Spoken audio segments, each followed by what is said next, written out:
Hello, नमस्कार. मी आज तुम्हाला आपला कुंडलीतील विवाह लवकर होणार आहे, उशीर होणार आहे, चांगला होणार आहे का खराब होणार आहे याच्याबद्दल तिथी लॉर्डनुसार तुम्हाला माहिती सांगणार आहे. आपल्या पंचांगामध्ये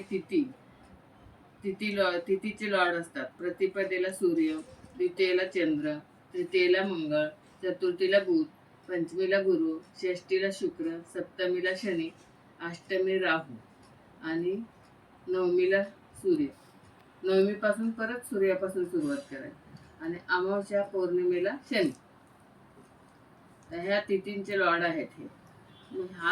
कुंडलीमध्ये ह्या तिथी आपल्या पत्रिकेत तिथी बघायची आपली कोणती आहे जन्माची. त्या तिथीचा लॉर्ड कोणत्या स्थानात बसलेला आहे. तो 6, 8, 12 मध्ये असेल तर विवाह लेट होणार आणि चांगला होणार नाही, यशस्वी होणार नाही. आणि तिथीचा लॉर्ड जर त्रिकोण केंद्रस्थानात आणि त्रिकोणात असेल तर तुमचा विवाह चांगला आणि सुखकर होणार आणि लवकरही होणार. तर तिथीचे स्वामी तुम्ही कुंडलीच्या बाजूला दिलेले आहेत ते बघू शकता. त्यानुसार आपल्या तिथीचा स्वामी 6व्या, 8व्या, 12व्या घरात आहे का, तर मग आपला विवाह लेट आणि खराब होणार.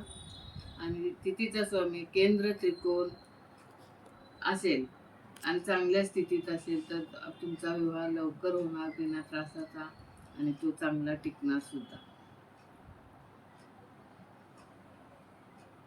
तर आपण एका मिनिटात आपली कुंडली उघडून आपल्या तिथीचा स्वामी कोणत्या घरात आहे ते बघून आपला विवाह लवकर होणार आहे का ते स्वतः आपली कुंडली उघडून पाहू शकतो.